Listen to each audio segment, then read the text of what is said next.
करवा चौथ व्रत की ठीक से प्राचीन शुरुआत का शास्त्रों में स्पष्ट उल्लेख नहीं मिलता, लेकिन जनश्रुति और लोक कथाओं के आधार पर इसके कई वर्णन प्रचलित हैं। आज जानते हैं इनकी उत्पत्ति और इतिहास के बारे में क्या कहा जाता है।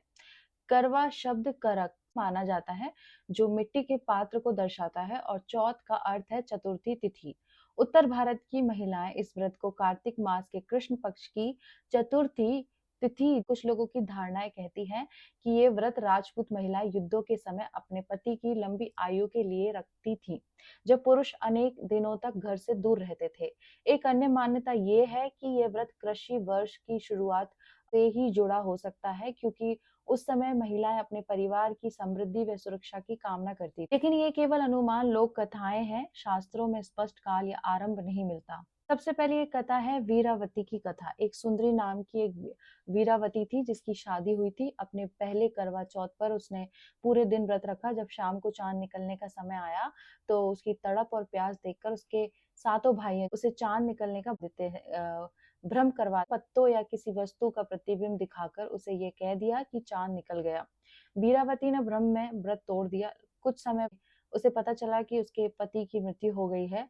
अत्यंत दुख में वह रोती कराती माँ पार्वती भगवान शिव के पास गई। पार्वती जी ने उसे समझाया कि उसने व्रत अधूरा किया है, इसलिए परिणाम भयंकर हुआ। पार्वती जी ने संकल्प लेने का तरीका बताया और कहा कि यदि वह पूर्ण श्रद्धा और विधि विधान से करवा चौथ व्रत करे तो यमराज को बाध्य किया जा सकता है। उसने पुनः ये व्रत किया और यमराज ने उसका पति पुनर्जीवित किया। करवा नामक महिला की एक और कथा है। एक समय की बात है, करवा नामक एक स्त्री थी, पति के प्रति अत्यंत समर्पित थी। एक दिन जब उसका पति नदी में स्नान कर रहा था, मगरमच्छ ने उसे पकड़ लिया।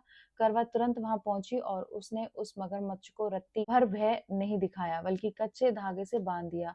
उसने यमराज के समक्ष निवेदन किया कि या तो उसका पति जीवित हो जाए या वह यमराज को श्राप। यमराज को उसकी भक्ति और साहस देख लगा और उसने मगरमच्छ को नरक भेज दिया, ताकि पति को दीर्घायु का वरदान दिया जाए। इस कथा के आधार पर कहा गया है कि उसी दिन कार्तिक कृष्ण पक्ष की चतुर्थी से वह व्रत और आरंभ। द्रौपदी जी की कथा भी जुड़ी हुई है महाभारत में। महाभारत काल की एक कथा कहती है, पांडवों पर संकट हो गया था जब अर्जुन पर्वत पर ध्यान करने गए थे। द्रौपदी ने श्री कृष्ण से पूछा कि क्या उपाय हो सकता है। कृष्ण ने कहा कि कार्तिक कृष्ण पक्ष की चतुर्थी को श्रद्धा से करवा चौथ व्रत रखो और देवी देवता की उपासना करो। द्रौपदी ने वह व्रत पूरा किया। उनके पति वनवास के बाद संकटों से मुक्ति पाई। इस कथा इस व्रत की धार्मिक महत्ता को जोड़ती है। तो बात यह कि करवा चौथ व्रत की शुरुआत किसी निश्चित युग या शास्त्र में नहीं बताई जाती है। यह लोक श्रुति, जन्य मान्यता और विभिन्न कहानियों पर आधारित है। प्रमुख कथाएं हैं वीरावती, करवा नामक स्त्री और द्रौपदी जी की कथा, जो व्रत की महिमा और शक्ति को दर्शाती है। इन कथाओं के अनुसार व्रत पूर्ण श्रद्धा, समर्पण और नियम पालन से करना चाहिए, तभी फल मिलता है। वीडियो को शेयर कीजिए और मेरे साथ बोलिए ओम नमः पार्वती पते हर हर महादेव शिव शंभो।